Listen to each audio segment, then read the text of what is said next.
subscribers Sue and Philip at Kowalski Mountain, and today we are processing the deer that we got while Philip was hunting.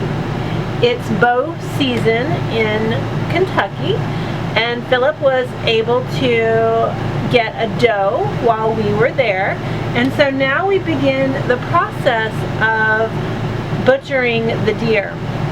So I've already started a piece of it. When we were in Kentucky, we did the neck meat that we processed in the crock pot before we left the state, since we are unable to transport any of the bones. Now, butchering and processing your own meat is not hard, but it is very time consuming and meticulous work, and Philip's really good at that, taking his time to process our meat appropriately for kitchen use. So here we go.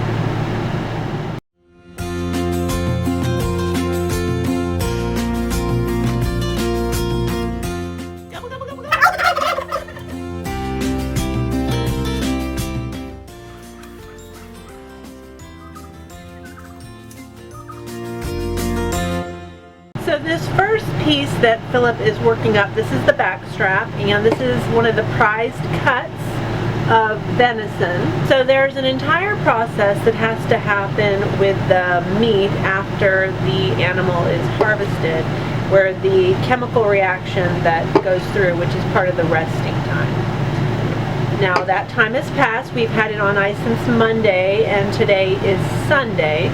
So it's been on ice for, I'm going to say 5 days, because we got the deer late in the day.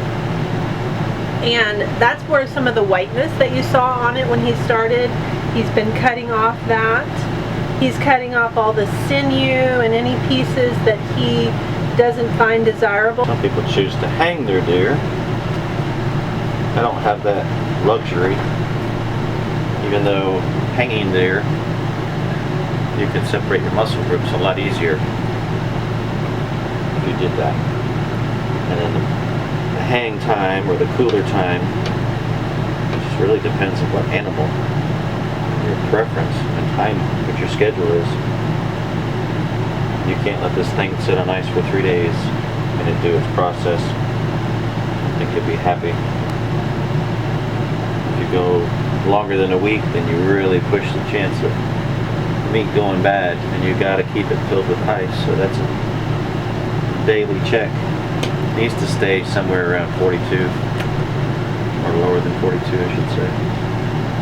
But also keeping that water drained. As the ice melts, we drain it out of the cooler. The purpose of that water being drained is actually displaces the blood.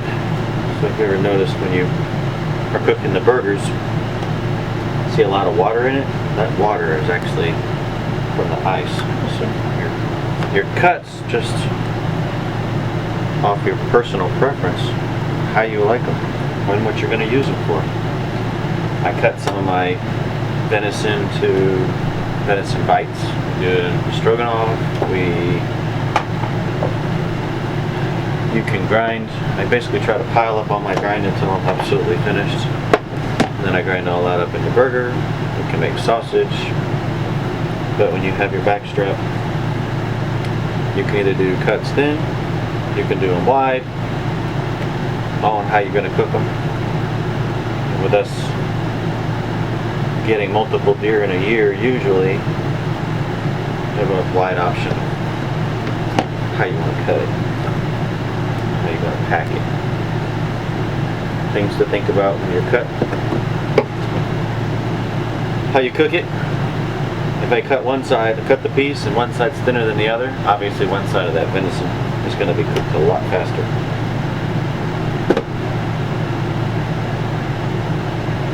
And I can do butterflies, which allows them to cut in.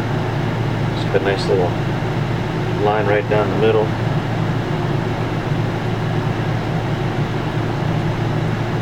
And we wrap it in Saran wrap, then butcher paper. Keep all the air out of it. If you can keep the air out, you can make it last in the freezer for quite a while. Hello friends, this month I am participating in a collaboration with some of my fellow vloggers, and we are doing a special fall pantry stock up. Be sure to check out that hashtag and look at the blogs of my friends Kyrie from the Healthfully Rooted Home, Kassy from Homemaking Without Fear, and Becky, the Homesteaded Nurse. Be sure to subscribe to our channels and support our local YouTubers and vloggers. Thanks so much, friends.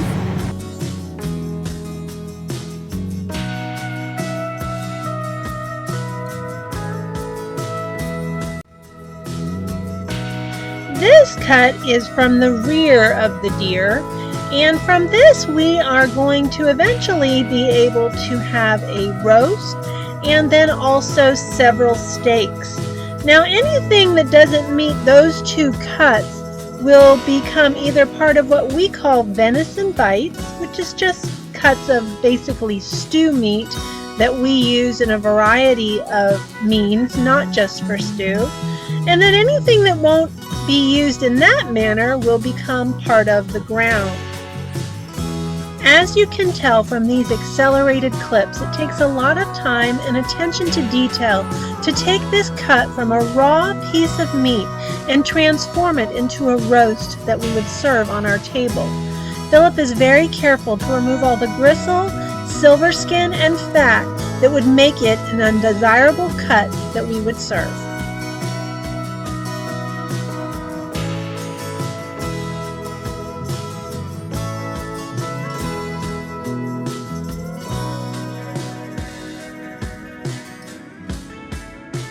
Since this roast is comprised of several muscle groups, we do use butcher's twine to tie the roast. Now this is completely done for aesthetic reasons, to hold the roast into a pleasing shape. It's certainly not required for cooking. Now you'll see how I use the twine to create loops that tighten as I pull, and I continue that process down the entire length of the roast, creating a network of loops that will secure that roast as it cooks. Now the butcher's twine is safe to cook with, and when the roast is finished, I'll simply clip it off and throw it away.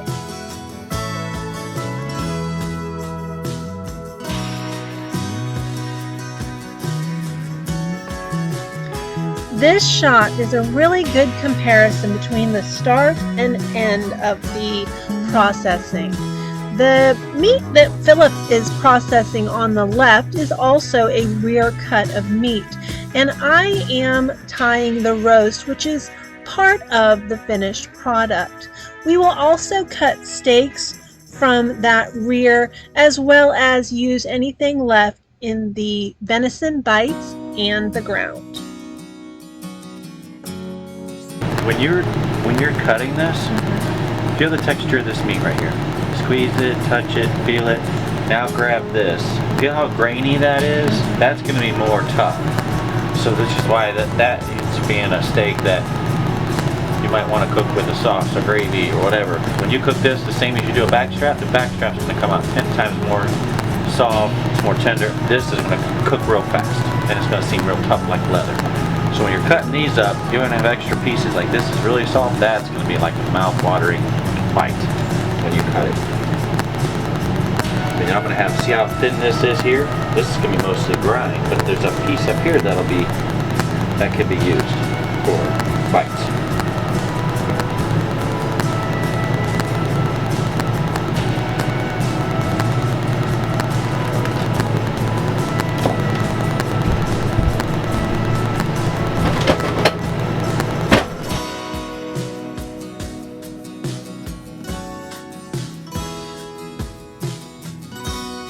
Currently I'm bagging up some venison bites, and these are just chunks of meat similar to what we might consider stew meat. Now we use this in a variety of recipes for anything that I might need cut up meat. It makes for a very quick dinner on a long day of work.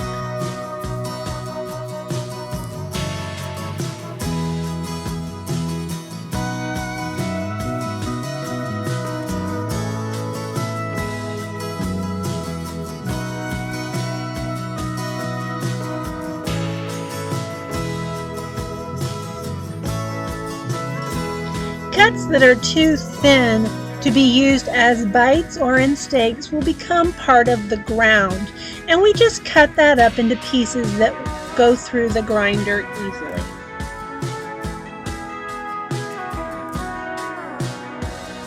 This cut Philip has trimmed out very evenly, and this is going to become steaks. I'll slice the steaks into even slices that will cook evenly and finish all together while I'm cooking our meals.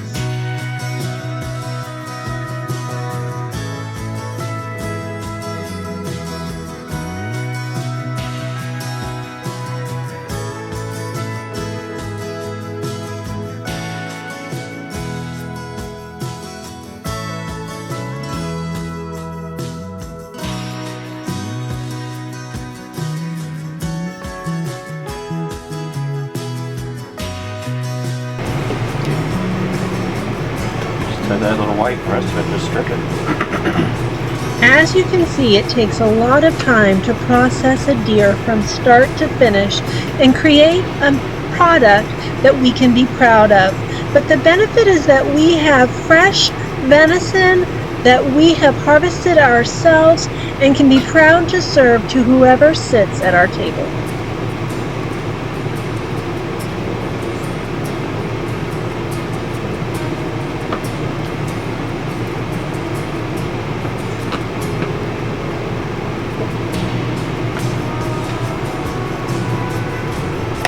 These are center steaks.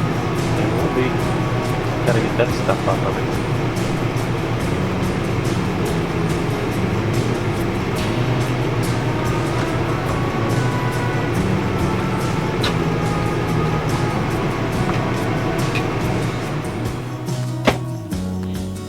Hold your end out so it don't. Right there, Mike. There you go.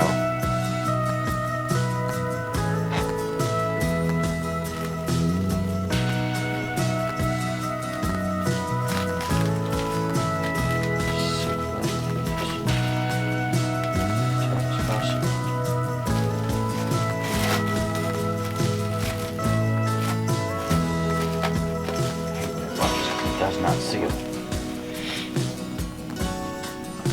You're gonna get into this again? Yeah. The most challenging part of processing our deer was learning how to do it in a small space.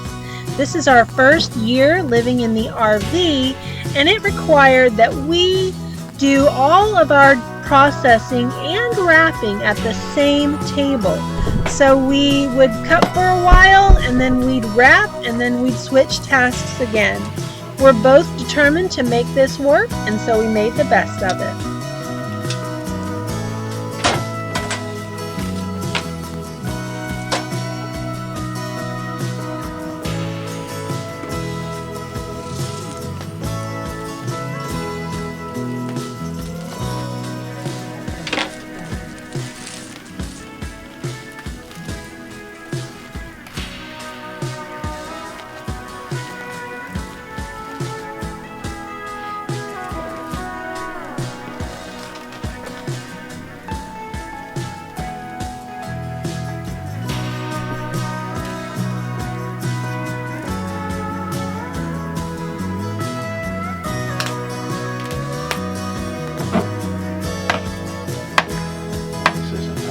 Let's just wrap this one.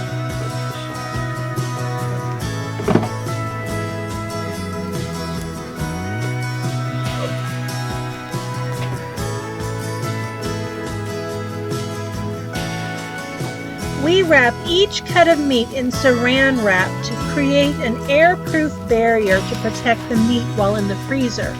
Once it's been wrapped in Saran wrap, it's then wrapped in butcher paper and labeled for the freezer.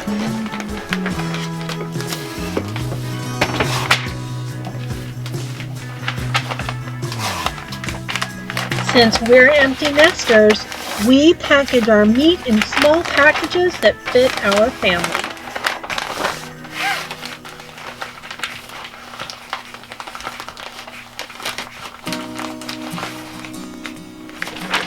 Is there only 2 in that one?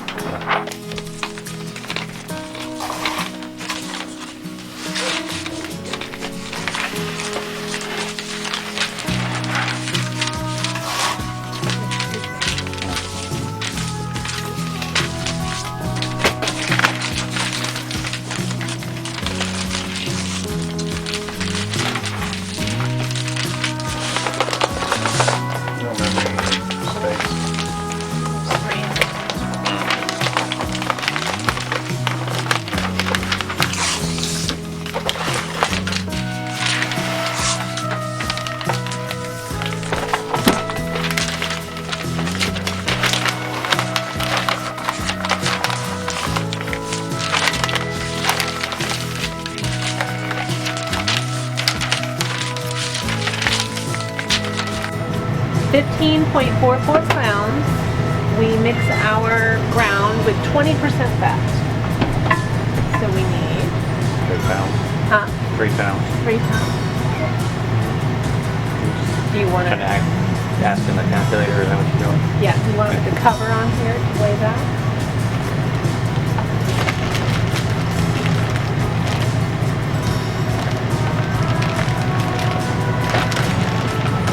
We're going to be a little ready for this.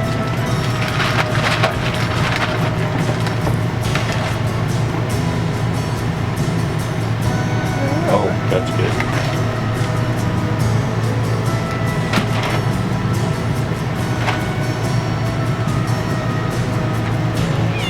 There. 3.02.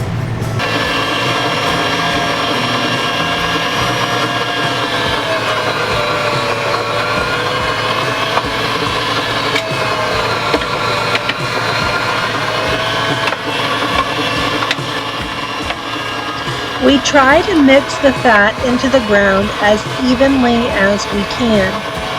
The one thing that I've noticed in watching this video is how in touch we are with our food. When you harvest your food and process your food, you become closer to the process and can certainly appreciate the sacrifice that has been made by the animal.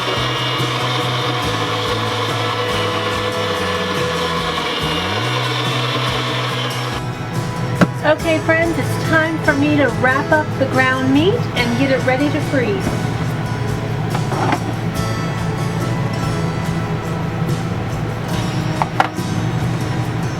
I have my food scale here on the table and I've tared it out to not count the bowl. And we're going to package our ground meat in 1.5 pound packages.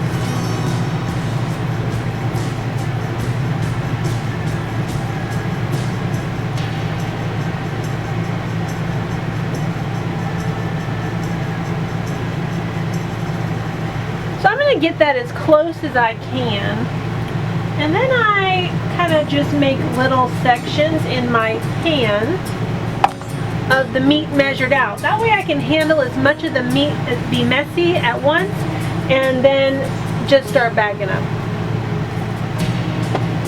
So we purchased ground meat bags that are made for this purpose. They're really easy to package and seal and get into the freezer. I've already folded down the tops of them so that I can work a little bit cleaner. And then I just use a coffee cup to set the bag in. It kind of gives it some support as I'm working through this. Now I've tried lots of different methods to get the meat in the bag. I've rolled them into logs and tried different things to get it in here cleanly, and you just end up stuffing it in. No matter what you try, you just end up cramming it in. So I'm just going to stick with that method.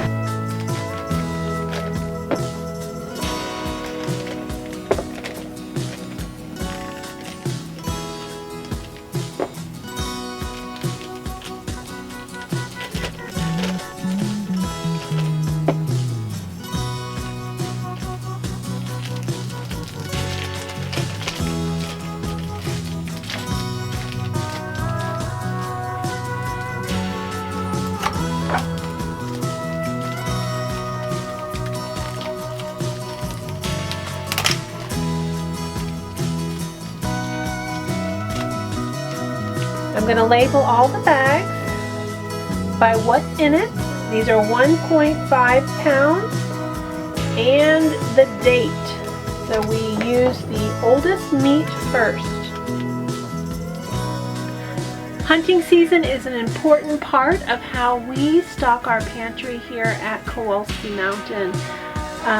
I will be sure to put in my blog post how much meat we added to our pantry by this one doe that Philip got this year during archery season. Just wanted to remind you friends to be sure to check out my friends and fellow bloggers YouTube channels that participated in the fall pantry stock up. Kyrie at the Healthfully Rooted Home, Kassy from Homemaking Without Fear, and Becky the Homesteading Nurse. Thank you so much for watching, and I'll see you next time.